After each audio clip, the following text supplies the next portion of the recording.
Wahyu Astabrata. Kali ini mengetengahkan episode ke-7 dengan judul Hati Harimau.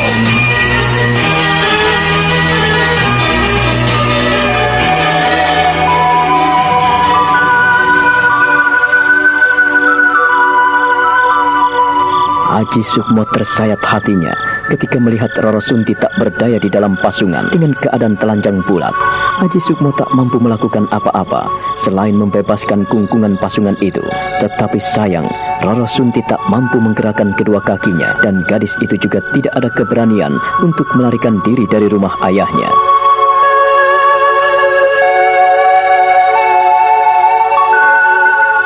Roro Sunti, aku tidak tahu harus berbuat apa lagi. Aku hanya bisa mendampingimu. Itu pun sebentar saja. Dan sekarang, setelah kulepaskan ikatanmu dari pasungan, kau tak berani meninggalkan tempat ini. Dan kau tak bisa menggerakkan kedua kakimu. Kakang, kemanapun kita pergi, ayah akan tetap memburu dan kita akan mati. Lebih baik aku yang mati, Kakang. Tetapi kau tetap selamat. Aku tidak ingin ayah membunuhmu. Tidak, Kakang. Aku tidak ingin mencelakakan dirimu. Roro Sunti, malang benar nasibmu. Apa yang harus kulakukan untukmu? Sudah cukup, Kakang. Sudah cukup. Kau telah membebaskan aku dari pasungan ini dan mengambilkan pakaianku. Cukup, Kakang. Sudahlah. Aku sudah puas. Sudah bisa melihatmu. Aku telah bahagia karena melihatmu masih hidup dan sehat. Ayah bilang kau telah mati dibunuhnya. Kakang, sekarang aku rela bila kau pergi meninggalkan aku sendiri. Biarkan kehidupan malang ini ku jalani, Kakang. Roro Sunti, mengapa kau seperti ini? Kakang, tinggalkanlah aku, Kakang. Kakang, cepat, sekarang pergilah. Jangan sampai ayah melihatmu dan menemukan kita berdua di sini. Roro Sunti.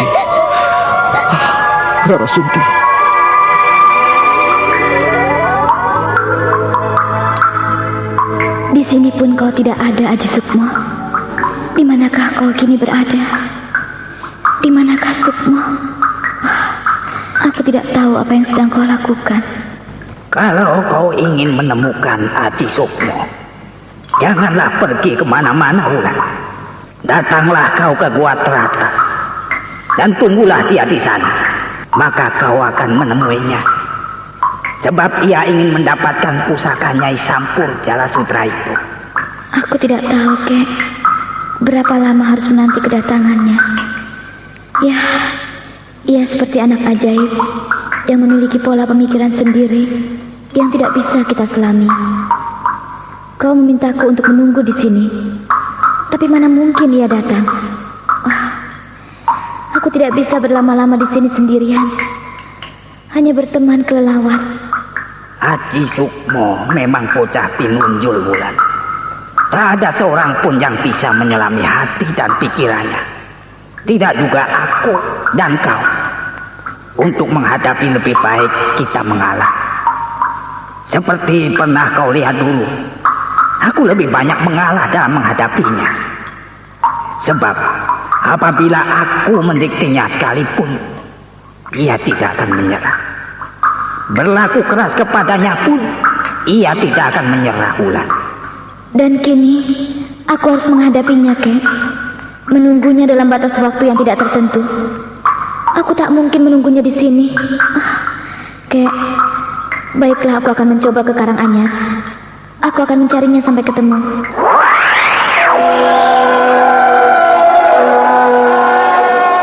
Wulan akhirnya meninggalkan Goa Tratap. Ia tidak menemukan Aji Sukmo di sana. Ia menuju ke Karanganyar, ke tempat tinggal orang tua Aji Sukmo, ke tempat tinggal nenek dan kakek Aji Sukmo yang telah membesarkannya. Tetapi Aji Sukmo yang telah ia cari kemana-mana saat ini telah kembali ada di Alas Dowo bersama Nyai Soro. Bagaimana dengan perjalananmu, Ger? Apakah kau berhasil? Tidak, Nek. Kasihan Roro Sunti. Oh, bagaimana keadaan gadis itu? Bagaimana? Apa yang telah terjadi padanya? Memprihatinkan sekali, Nek. Memprihatinkan? Iya. Memprihatinkan bagaimana? Coba, tolong jelaskan pada nenek. Apa yang telah dialami oleh Roro Sunti? Malang sekali. Ia dibelenggu ayahnya dalam pasungan. Jagat Dewa Batara. Aduh, Gusti Yang Maha Agung. Ulurkan welas asih-Mu. Mengapa masih ada orang yang memiliki pikiran picik seperti itu? Wah, mengapa kau tidak membebaskannya, Ger? Kenapa? Apakah kau tidak bisa menolongnya? Aku telah berusaha menolongnya, Nek. Aku telah melepaskan Roro Sunti dari pasungan. Tapi sayang, ia tidak mau pergi dari sana. Oh, Jagat Dewa Batara. Mengapa bisa terjadi seperti itu? Jadi ia tidak mau pergi dari sana? Tidak mau, Ger? Mengapa kau tidak mengendongnya? Memaksanya? Bagaimana aku memaksanya, Nek? Kalau yang kuajak tidak mau. Tidak mungkin aku memaksanya, Nek. Tidak. Aku tidak akan pernah memaksa orang lain. Karena aku pun tidak pernah mau dipaksa oleh siapapun juga, Nek. Oh, Jagat Dewa Batara. Apa yang telah terjadi? Aku sungguh tidak mengerti, Ger. Aku sungguh tidak mengerti. Aku pun tidak mengerti, Nek.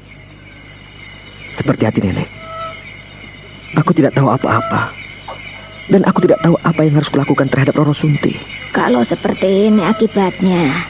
Kalau seperti itu, aku pun tidak tahu. Namun, kita seharusnya sedikit memaksa Roro Sunti dan memberikan penjelasan padanya. Aku telah berusaha menghiburnya. Dan aku berusaha menolongnya. Tetapi, ia tidak bisa. Haji Sukmo dan Nyai Sorok akhirnya hanya bisa berpandangan dan tenggelam dalam diam.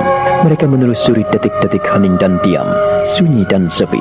Suasana di alas Dawa itu amat menggigit. Hanya selimut hitam yang menemani mereka dalam keheningan.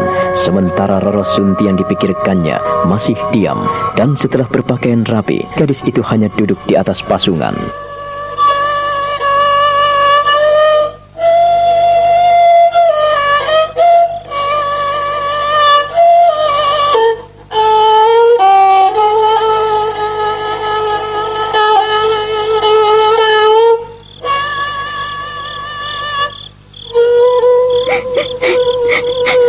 Maafkan aku, Kakang.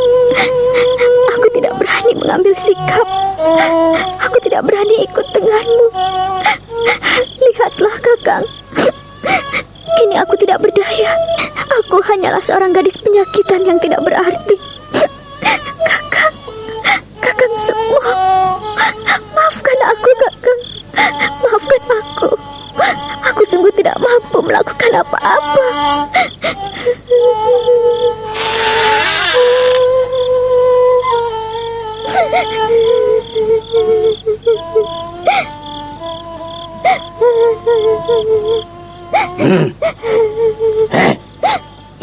Kau, siapa yang melepaskanmu, Roro Sunti?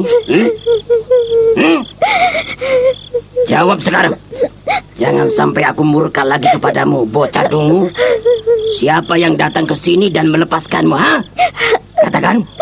Katakan siapa? Katakan. Aku tidak tahu.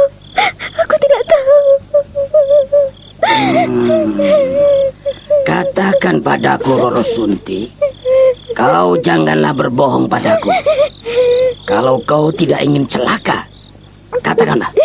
Katakanlah pada ayahmu apa yang telah terjadi selama aku pergi dan selama kau ada di rumah.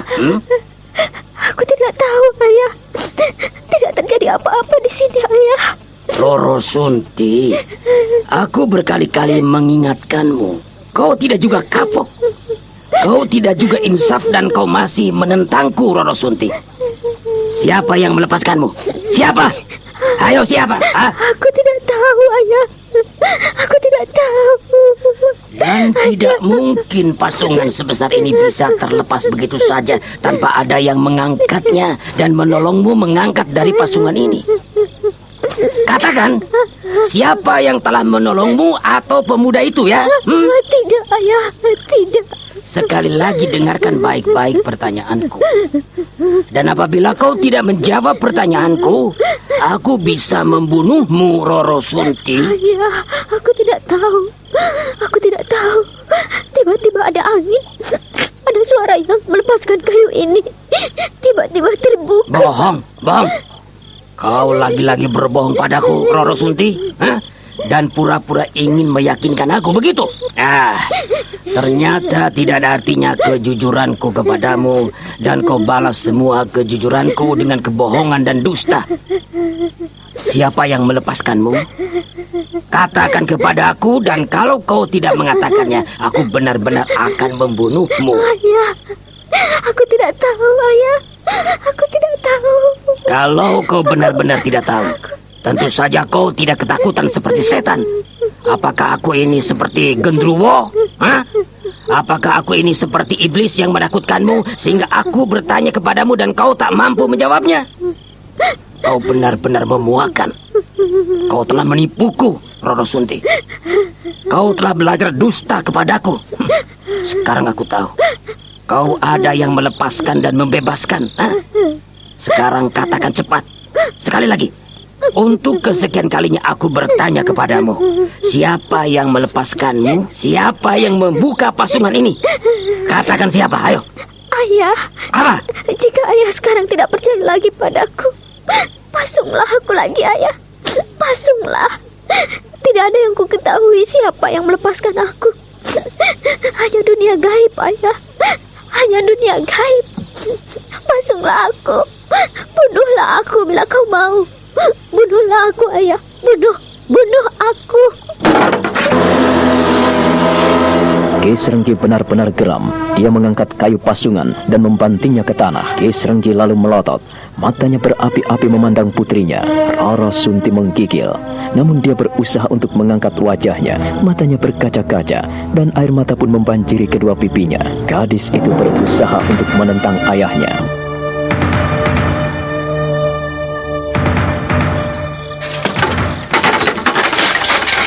Katakan padaku, Nduk. Katakan. Sebelum aku benar-benar murka, aku tidak suka dengan tindakanmu seperti ini. Kau selalu berbohong dan berdusta pada Bapak, sehingga aku tidak bisa mengendalikan diri lagi. Jawablah, siapa yang membebaskanmu? Ayo. Sunti tidak tahu. Tidak tahu. Kurang ajar. Harus memasungmu lagi.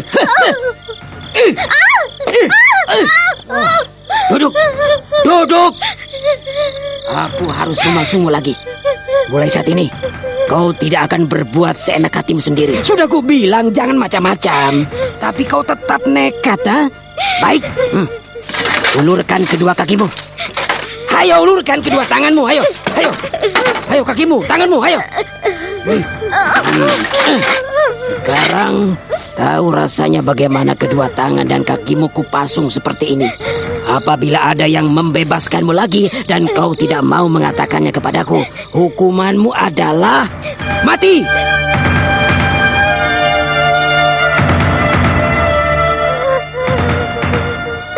Mengapa kau tega sekali padaku? Mengapa kau tega sekali, Ayah? Karena kau yang memaksaku agar aku tega kepadamu, Roro Sunti. Bukankah aku selama ini menyayangimu? Hah? Namun sedikit pun kau tidak mau tahu dengan apa yang telah kulakukan kepadamu. Hingga aku menjadi sebal. Aku menjadi benci kepadamu. Dan aku tidak akan membiarkanmu hidup seenakmu sendiri. Dan sekarang kau tidak bisa bebas dari sini. Duh Gusti, tolonglah aku. Berikan kekuatan padaku. Alah, berserulah dan berteriaklah. Dan tidak ada orang yang mendengarkanmu, Roro Sunti. Karena mereka akan ketakutan jika mendengar nama Ki Srenggi. Kau harus sadar akan hal itu, Roro Sunti. Aku menyayangimu. Aku memperhatikanmu. Dan aku memeliharamu dari kecil hingga besar. Tapi kau tidak mau tahu. Dan inilah obatnya. Inilah akibatnya. Dan aku tidak akan melepaskan. Kau akan tetap tenggelam dalam pasungan ini.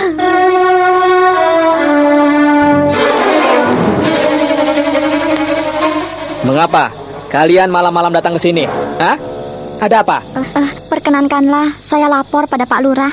Iya, perkenankanlah kami lapor sesuatu, Pak Lurah. Iya, katakan ada apa? Nampaknya kalian memikirkan sesuatu. Ayo, katakanlah. Pak Lurah, kami mau minta tolong. Sepupu saya. Bicaralah dengan tenang, Dok. Jangan gugup. Sampaikan sebaik-baiknya. Kau tidak perlu takut padaku.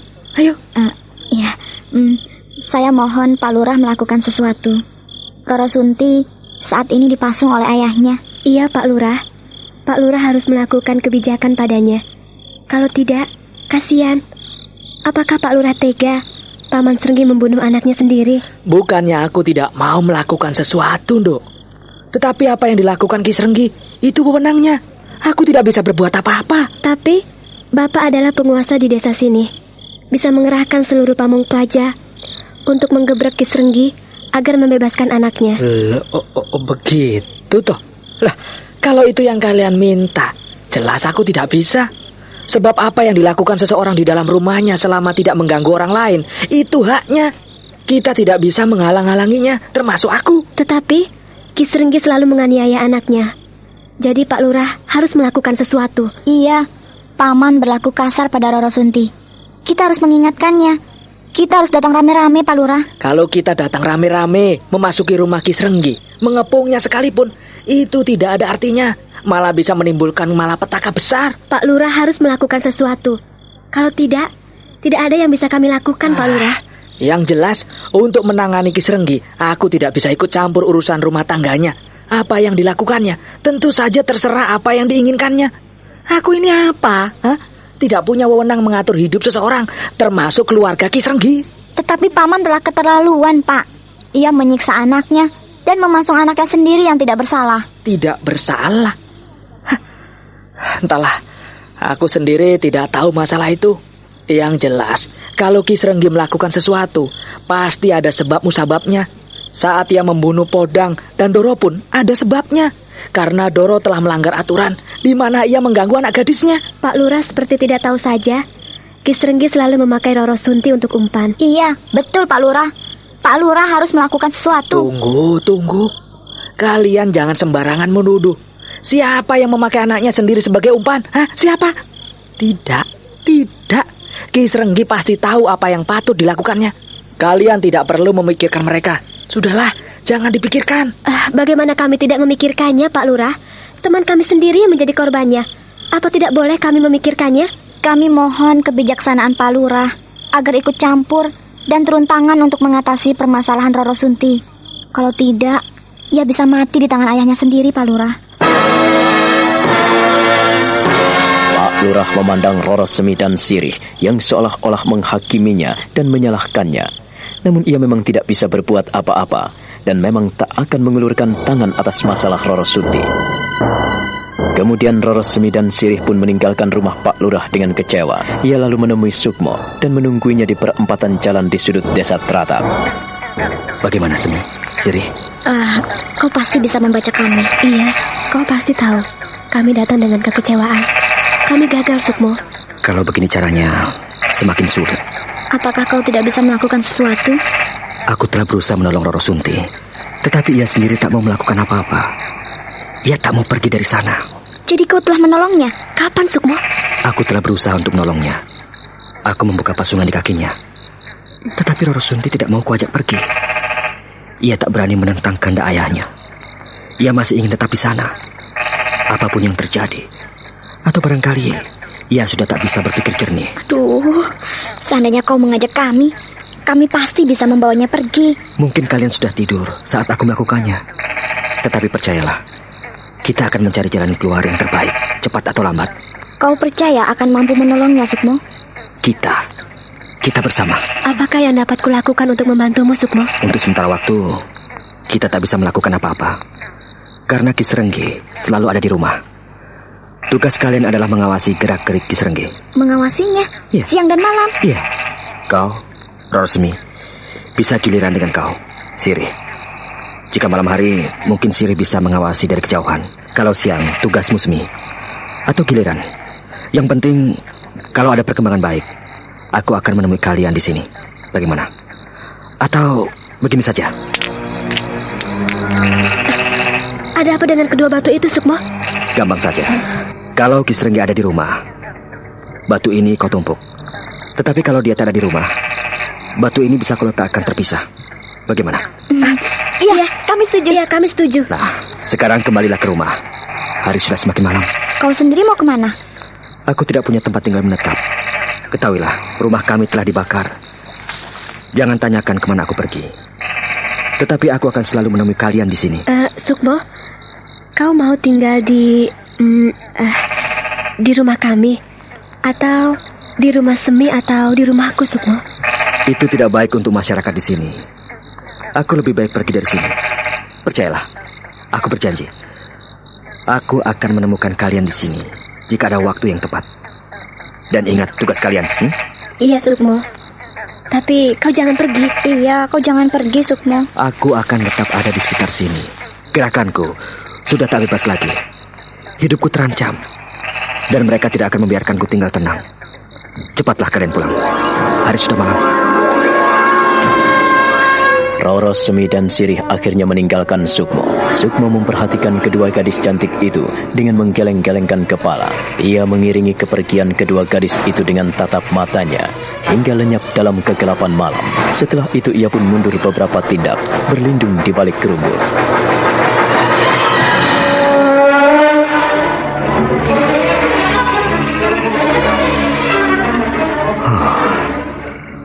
Mereka begitu besar memperhatikan Roro Sunti. Artinya bukan hanya aku saja. Mereka pun turut bersedih atas musibah yang dialami kekasih hatiku. Oh, Sunti, aku akan menolongmu apapun yang terjadi. Tetapi tunggulah waktu yang tepat.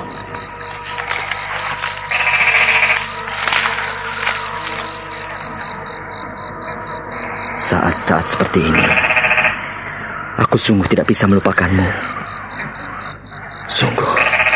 Aku sungguh tidak bisa melupakanmu, Wulan. Ya, aku teringat kepadamu. Bagaimana kau mengungkapkan arti sebuah persahabatan. Arti bagaimana kita berteman dan bersaudara.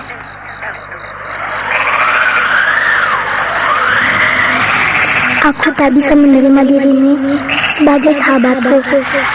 Karena kau terlalu mementingkan dirimu sendiri. Kau tahu, Sukmo, sahabat adalah satu hati dan batin. Kalau kau keras kepala dan bandel, memikirkan dirimu sendiri, tak mau memikirkan orang lain, aku tak bisa berteman denganmu. Lebih baik kita tak usah bersahabat. Wulan, pada saat inilah aku tahu dan aku mengerti makna yang sesungguhnya dari ungkapan yang kau ucapkan pada saat kita masih kecil. Ya, aku tak menduga kau memiliki pemikiran yang amat dalam sejauh itu. Sungguh tak kuduga pada saat aku mulai dewasa. Aku baru mengetahui ungkapan-ungkapanmu.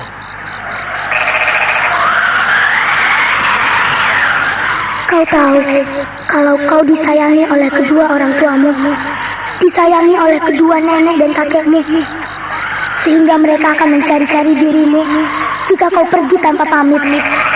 Kau tidak boleh bandel seperti itu. Kau harus menghormati kedua orang tuamu dan menghormati orang-orang yang menyayangimu. Kau jangan sinting, Sukmo. Tidak tahu disayang dan tidak tahu dikasihi. Wulan, kau seperti seorang Brahmani. Iya, kau seorang bidadari dari kahyangan yang turun ke bumi, menjamah orang sakit dan mengulurkan tangannya yang dingin dan sejuk, sesejuk embun pagi, menumpangkan tangannya pada kening orang yang sakit. Oh, Wulan, pesan-pesanmu, kata-katamu membuatku terharu dan ingin menangis.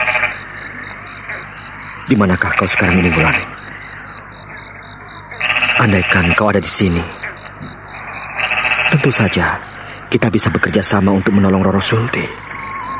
Oh, Wulan, di mana kau sekarang ini? Sudah lama sekali Sukmo tidak pulang, Duk. Aku sendiri tidak percaya melihatmu sebesar ini. Wah, Kau tumbuh sebagai seorang gadis yang cantik, Wulan. Terima kasih, Kek. Jadi, sejak berpisah dengan kita dulu, dia tidak pernah kembali lagi ya, Kek? Iya, itulah Sukmo, Nduk. Bapak ibunya dibikin kalang kabut, dan kakek neneknya jadi kacau balau. Sejak Mataram damai hingga Mataram bergolak karena pemberontakan Kanjeng Pangeran Puger, sampai akhirnya kembali Mataram dalam pembangunan seperti ini, dia juga belum nongol. Entah sampai di mana. Saya sudah berusaha mencari kemana-mana, Kek, tapi saya tidak menemukannya. Ya. Semua orang telah mencarinya, Nger. Semua orang telah mencari Haji Sukmo. Tetapi dasar anak meleng ya seperti itu. Tidak bisa dinasehati, tidak bisa disayangi. Ya, entahlah, Nduk. Dunianya memang bukan dunia kakek dan neneknya. Dia memiliki dunia dan alam sendiri yang sulit dimengerti oleh orang-orang wajar seperti kita. Entahlah, Nduk. Kakek tidak tahu. Namun, kakek hanya berdoa agar dia senantiasa mendapat restu dan rahmat yang maha kuasa. Kalau begitu, saya akan mencarinya ke rumahnya Nyai Prada, Kek. Saya mohon pamit. Kalau seandainya ia pulang ke sini sebelum aku bertemu dengannya, tolong sampaikan salam kangen kepadanya. Katakan, kalau aku sekarang ada di Ponorogo, Kek. Oh, jadi kau pun akan pergi menemui Adi Prada? Ya. Bolehlah, boleh. Karena telah gagal ke sini, gagal ke Tritip, gagal ke Tratak, ya. Mudah-mudahan saja kau bisa menemui Adi Prada. Ya, barangkali kakekmu menerima kabar baik untukmu, Nduk. Saya mohon pamit, Kek. Ya, hati-hati, Nger, hati-hati.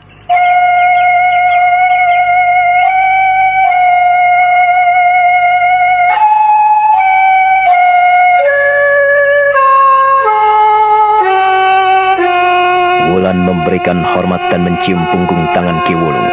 Lalu dia mundur beberapa tindak dan meninggalkan lelaki tua itu dengan hati sedih memikirkan sahabatnya. Ki Wulung memandang kepergian gadis cantik itu dengan hati terharu. Matanya berkaca-kaca. Bayang-bayang Wulan akhirnya lenyap di tikungan jalan.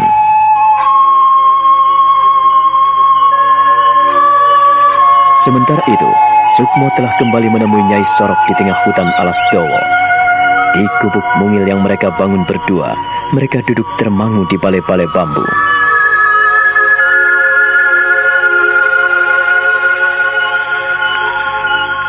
Tak ada jalan yang lain selain menghadapi Ki Srengki dengan kekerasan, Sukmo. Aku tak mungkin melakukannya, Nek. Itu bila kau tetap nekat membebaskan Roro Sunti dari cengkraman ayahnya. Aku belum berpikir sejauh itu, Nek. Jalan kekerasan hanya bisa kita tempuh bila kita telah terpaksa. Kekerasan tidak menyelesaikan masalah, tapi menimbulkan persoalan baru. Oh, iya ya. Kau benar, Ger. Kekerasan memang jawaban terakhir. Lebih-lebih jika sudah menyangkut nyawa manusia.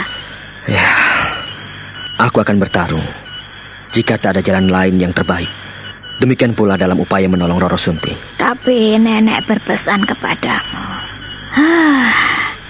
Bagaimanapun juga Roro Sunti adalah hak dan kewajiban Ki Srengki. Iya, Nek. Tapi... Dengarkan dulu. Roro Sunti adalah tanggung jawab Ki Srengki. Jadi, disayang atau dibenci, dikasihani ataupun dibunuh, kita sebetulnya tidak berhak melakukan apa-apa. Nek. Hak sepenuhnya ada pada Ki Srengki. Namun tindakan biadab itu tidak bisa aku terima begitu saja, Nek. Ya, nenek ngerti. Ada percikan dalam hatiku untuk membebaskan Roro Sunti. Aku tidak rela ia hidup disiksa ayahnya seperti itu. Oh, sayang. Aku gagal mengajaknya pergi dari rumahnya. Ada kekuatan aneh. Sejak kau pergi, hati nenek sudah tidak enak. Nenek merasakannya. Apakah yang nenek rasakan saat aku pergi? Jika nenek merasakan ganjalan seperti itu, artinya kau menghadapi permasalahan berat, Ger. Nenek tahu sebelumnya. Ya, nenek tak bisa membantumu. Karena kau sendiri yang tahu persis persoalan Roro Sunti. Aku akan menghadapinya, Nek. Tapi ku minta kau berhati-hati. Perlu waktu dan kesempatan yang baik untuk membebaskan gadis itu. Dia dipasung, dianiaya, ditelanjangi. Biadab sekali, biadab. Pemasungan hanya pantas dilakukan untuk orang gila. Nek, aku khawatir sekali kalau Ki Srenggi membunuh Roro Sunti. Roro Sunti itu bukannya nyamuk, Ger. Tak mungkin Ki Srenggi membunuhnya. Lagi pula siapa ada orang tua yang tega membunuh anaknya? Banyak, Nek. Tidak sedikit orang-orang yang tega membunuh anaknya sendiri. Pada masa pemerintahan Raja di Raja Singosari, bukankah telah terjadi bunuh-membunuh di antara mereka? Sejak masa Ken Arok muncul di Tumapel, pembunuhan itu telah dimulai. Itu sejarah hitam dalam lembaran perjuangan manusia, Angger. Sejarah Tumapel hanyalah rangkaian kisah manusia yang senantiasa terulang dan berulang. Itulah yang menghantui aku, Nek. Tapi kau pun perlu tahu, rangkaian dan pengulangan masih bisa ditanggulangi. Lebih-lebih jika sudah menyangkut lingkaran hidup. Lingkaran hidup? Ya, lingkaran hidup. Kehidupan adalah lingkaran perulangan. Ya, hidup adalah suatu keajaiban. Inilah lingkaran yang harus kita cari titiknya. Kau tahu di mana awal dan akhir sebuah lingkaran? Nenek mengingatkan aku pada apa yang diucapkan kakek Guno. Tak seorang pun yang mengetahui awal dan akhir sebuah lingkaran.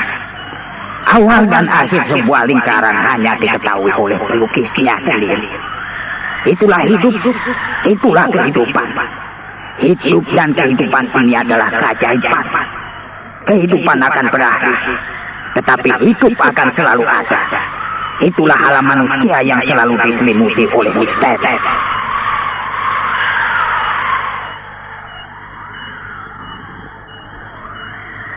Oh, tajam benar ingatanmu, Ger.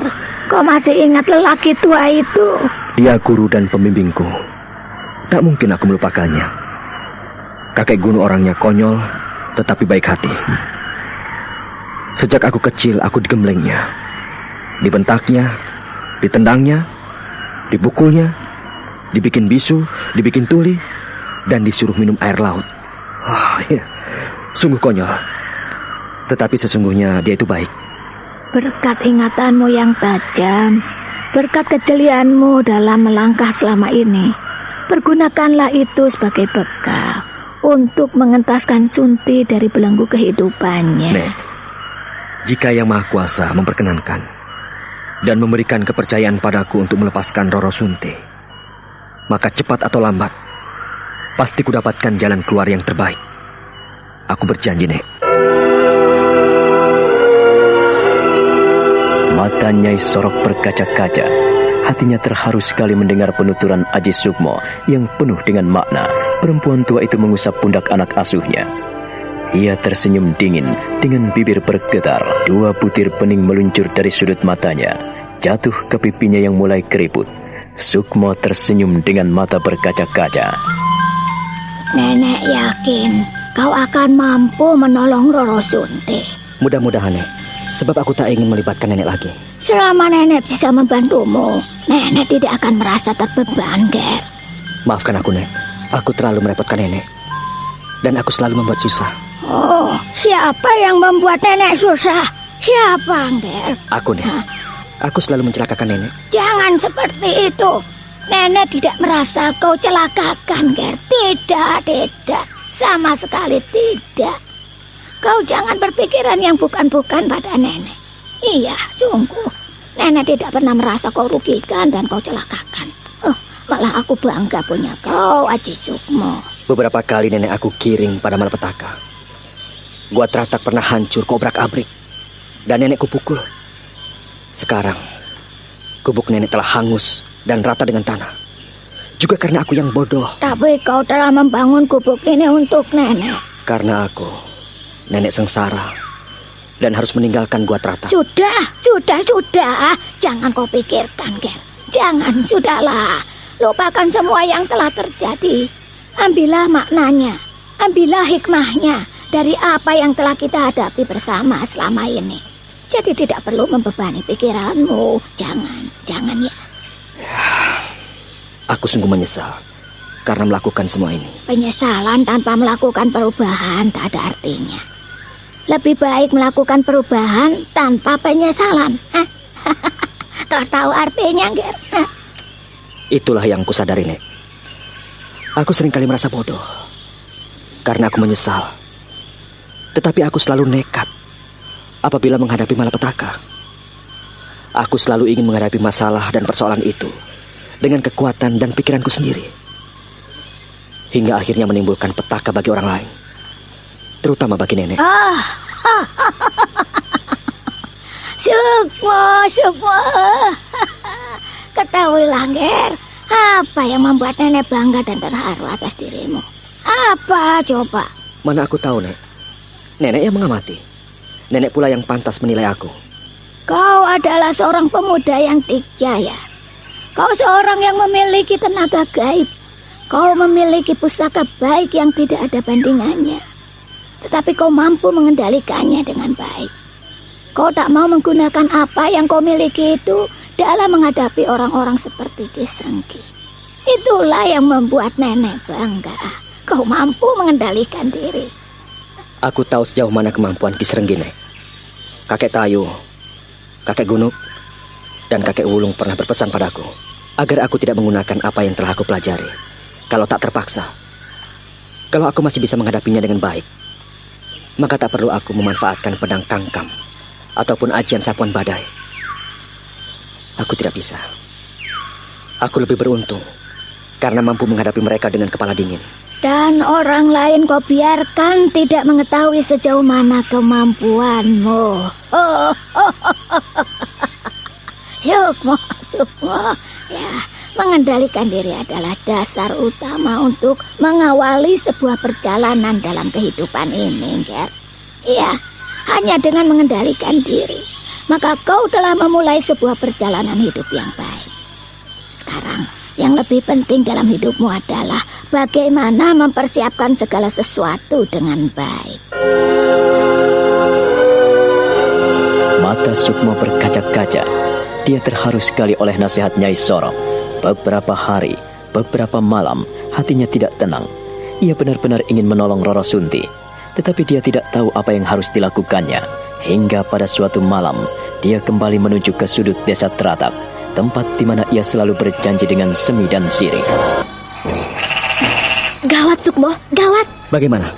Apa yang telah terjadi? Dan apa yang telah kalian ketahui? Roro Sunti sekarang dipasung lagi. Dipasung lagi? Iya, kedua tangan dan kakinya dipasung lagi, Sukmo. Dan Ki Srenggi sekarang jarang keluar rumah. Ia tinggal terus di rumah, menunggui anaknya siang dan malam. Langkah kita semakin berat. Kita tidak bisa tinggal diam. Kita telah gagal menghubungi Pak Lurah. Kita telah gagal menghubunginya. Dan hanya kita yang bisa melakukan sesuatu, Sukmo. Ku minta kau menemui dan mencari Dewi Maut. Carilah pertolongan, Sukmo. Iya, Sukmo. Kalau kau mau bekerja sama dengan Dewi Maut, pasti kau bisa menolong Roro Sunti. Kalau tidak, kau tidak akan pernah bisa melakukannya. Kemana aku harus mencarinya? Sedangkan kalian sendiri tidak tahu di mana ia tinggal menetap. Pokoknya kau harus cari dimanapun ia berada. Kau harus dapatkan, Sukmo. Sehingga kalau kau menemukannya, kau bisa bekerja sama dengannya. Minta tolong dia. Sebab aku percaya Dewi Maut akan senang bertemu denganmu. Ia mencarimu. Katanya kau sahabat kecilnya. Dewi Maut? Oh, Dewi Maut. Sahabat kecilku. Jangan-jangan ia Wulan. Kau akan pergi, Sukmo. Tak akan kembali. Kau nanti pasti lupa padaku. Kapan kau tidak mementingkan dirimu sendiri, Sukmo? Aku kawanmu. Aku sahabatmu. Kita baru saja bersama. Dan kau akan pergi lagi. Aku memang harus pergi, Wulan. Harus. Tapi aku akan tetap ingat kepadamu. Sampai sekarang pun aku masih ingat kepadamu. Wulan. Aku selalu mengingatmu. Kau... Mengapa kau bicara sendiri, Sukmo? Apakah kau tidak menganggap kami sebagai kawan-kawanmu? Kau mulai sibuk dengan dirimu sendiri. Tunggu dulu. Bagaimana ciri-ciri gadis itu? Apakah kalian masih mengingatnya? Kau memikirkannya? Memikirkan Dewi Maut? Bukan. Tapi aku berusaha mengingat-ingat semua sahabat kecilku. Tapi aku tak pernah punya kawan bernama Dewi Maut. Kalian ingat ciri-cirinya? Ya, wajahnya cantik sekali. Rambutnya panjang dan diikat, disanggul. Dan ia membawa pedang. Pakaiannya rapi, tapi sederhana. Ya, kami tidak bisa melukiskan keindahannya. Ia memiliki gerakan yang gesit, lincah, dan matanya bercahaya, berbinar-binar, menunjukkan kecerdasannya. Aku percaya, kalau kau ketemu dengan dia, kau pasti kesemsem. Kau bilang apa lagi? Masalah kita semakin berat. Tapi memang begitu. Bukankah kau ingin mencarinya? Jadi kau harus tahu ciri-cirinya. Iya. Aku akan mencoba mencarinya untuk menolong Roro Sunti.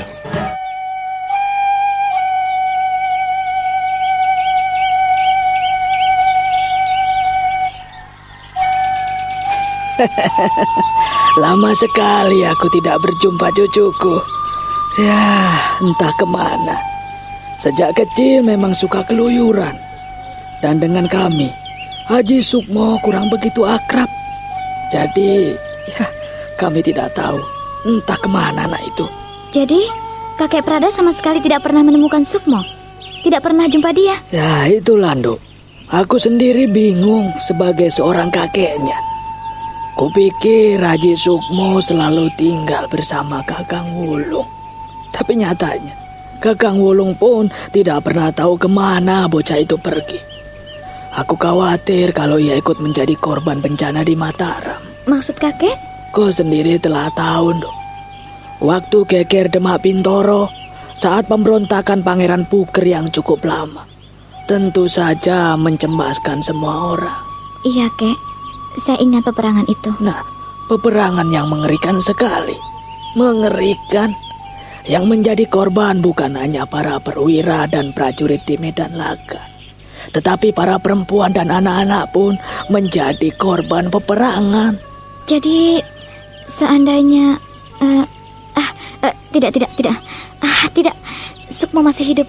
Sukmo masih hidup. Dari mana kau tahu bahwa Sukmo masih hidup? Hah? Bertahun-tahun kami tidak mendengarkan beritanya, Ger. Entahlah. Kalau Yang Maha Kuasa masih memberikan kemurahan, ya semoga saja ia memang masih hidup, seperti harapan kami semua. Sukmo masih hidup. Sebelum memperoleh Sampur Jala Sutra, ia tidak boleh mati. Ger. Karena kakek tidak tahu di mana ia tinggal, saya mohon pamit dulu, Kek. Sampaikan salam pada Nyai dan Bibi Wari. Tunggu dulu. Jangan tergesa pergi, Nduk. Ada apa, Kek? Kau yakin sekali ia masih hidup dan selamat dari peperangan? Iya, dia sahabat saya. Saya tahu siapa dia. Ada yang ingin kakek sampaikan? Iya, kakek ingin. Jikalau kau berjumpa dengannya, ajaklah kemari. Ya, ajaklah kemari, Ger. Kakek dan neneknya, bahkan bapak dan ibunya selalu mencari-carinya. Jangan sampai ia melupakan orang tua. Iya, Kek. Saya akan sampaikan kepadanya. Satu hal yang juga perlu kau ketahui. Siapapun yang mengabaikan orang tua dan berani menentang kehendaknya, pasti akan kualat. Wulan terhenyuk. Ia menunduk di hadapan Ki Prada. Lalu ia tersenyum lembut dengan hati yang terharu, menyaksikan mata lelaki tua itu berkaca-kaca. Bibirnya yang hitam mengeriput, nampak meliuk-liuk. Lelaki tua itu nampak layu, sisa-sisa keperkasaan nampak pada kulitnya yang legam dan tangan-tangannya yang kasar.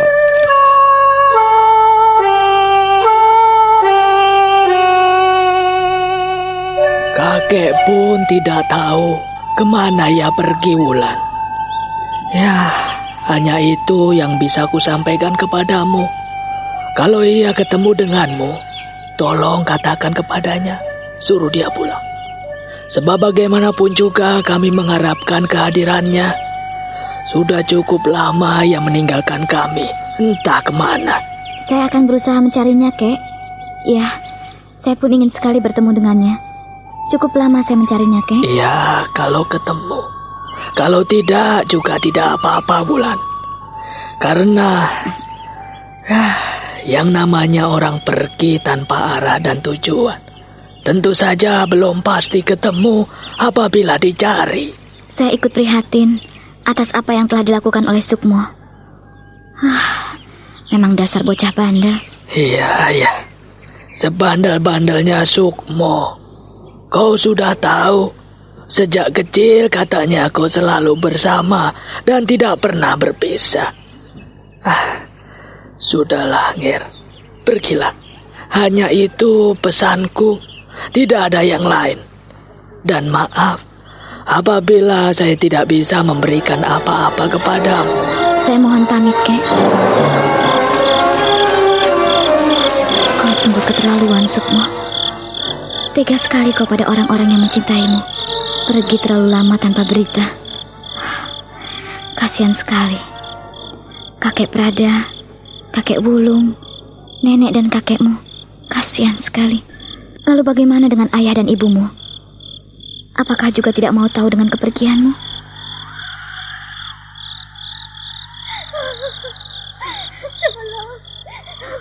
Kakang Sukmo, tolonglah aku.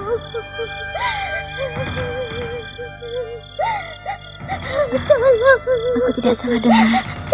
Aku mendengar tangisan seseorang, jeritan seorang perempuan. Lepaskan aku, lepaskan aku, lepaskan, bebaskan aku, bebaskan.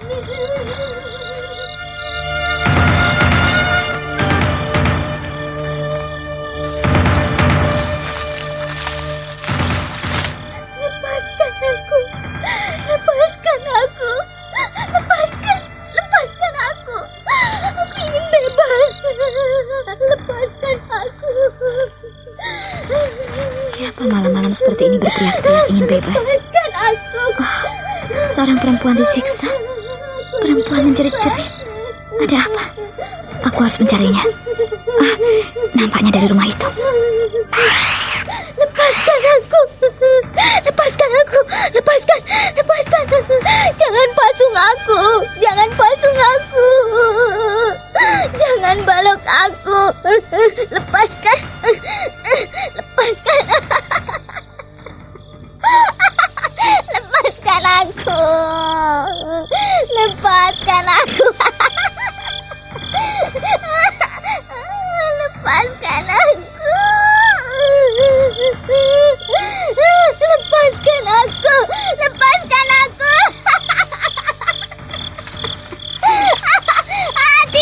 Tidak. Aku ingin di sini. Aku ingin di sini. Aku di sini sendiri. Tidak ada yang menggangguku.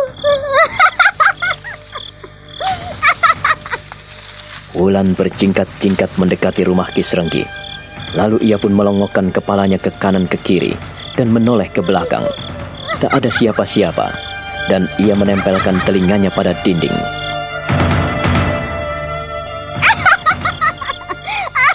Biarkan aku di sini sendiri. Biarkan aku sendiri di sini. Lepaskan aku. Lepaskan aku. Lepaskan aku. Aku haus. Tubuhku gatal-gatal. Aku mau ke kamar mandi. Lepaskan aku. Mandi. Aku mau ke kali. Lepaskan aku. Lepaskan aku. Gadis gila. Dia dipasung. Kedua tangan dan kakinya dipasung. Tak mengenakan pakaian. Gadis gila. Ya, tapi kenapa ia tidak mengenakan baju? Apakah orang tuanya tidak ada? Aneh sekali. Ada keganjilan di sini. Siapa? Ayo. Jangan intip aku. Ayo. Kenapa dia tahu aku? Dia benar-benar tidak waras. Dia kesurupan setan. Lebih baik aku pergi dari sini. Untuk apa mengintip orang gila? Kau takut? Kau takut? Kau takut padaku. Kau takut padaku kan? Takut.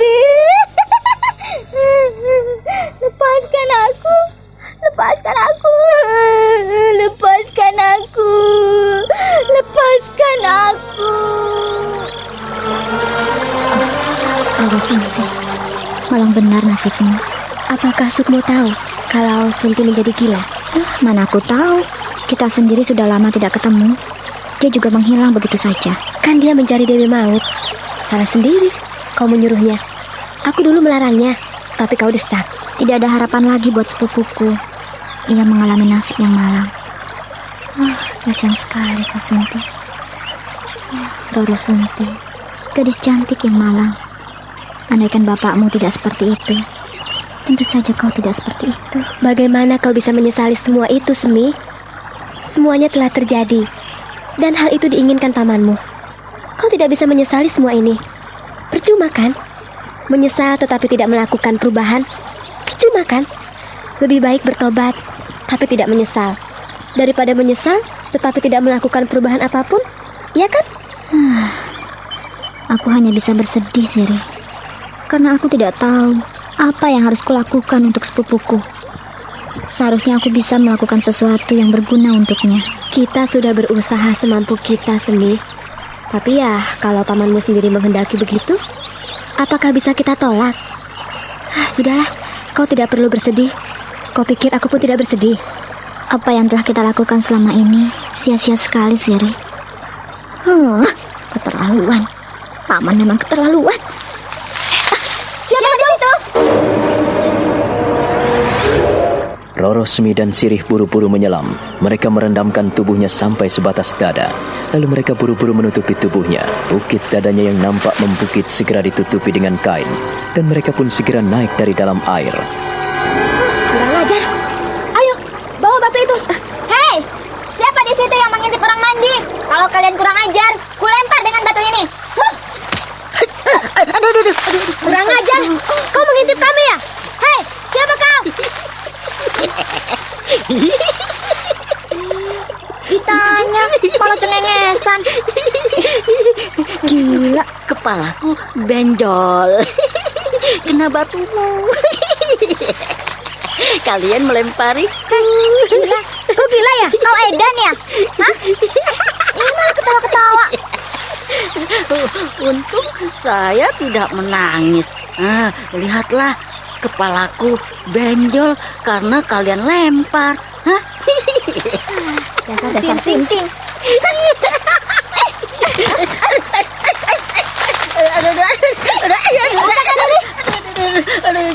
Jangan lempar aku. Mampus kau. Mampus kamu. Kurang ajar. Mengintip orang mandi. Kurang ajar kamu. Gak tahu malu. Kurang ajar. Mampus kamu. Mampus kamu. Ini rasakan.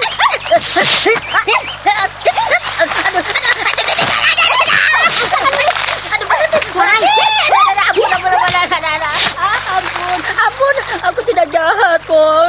Aku tidak jahat. Semi, kau hadang di sana. Pukul dia. Iya. Kamu.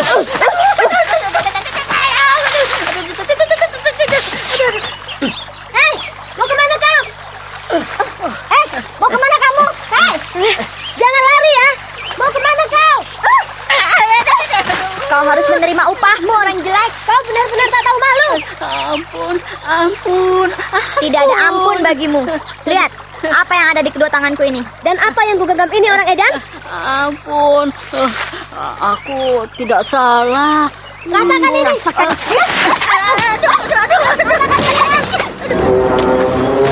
Sirih dan Roro Semi ngamuk. Keduanya langsung bertubi-tubi melempari pemuda linglung dengan batu sekepal tangan. Kedua gadis itu tak memberi ampun. Namun aneh, pemuda linglung itu hanya berloncat-loncat. Sesekali batu lemparan mereka pun mengenai tubuhnya. Namun pemuda linglung itu hanya meringis-ringis, lalu menghindar, bahkan mendekat ingin memberikan perlawanan. Nah, apa yang akan dilakukan oleh pemuda linglung itu selanjutnya? Saudara pendengar, silahkan menunggu seri berikutnya dalam serial Wahyu Astabrata ini. Sampai jumpa.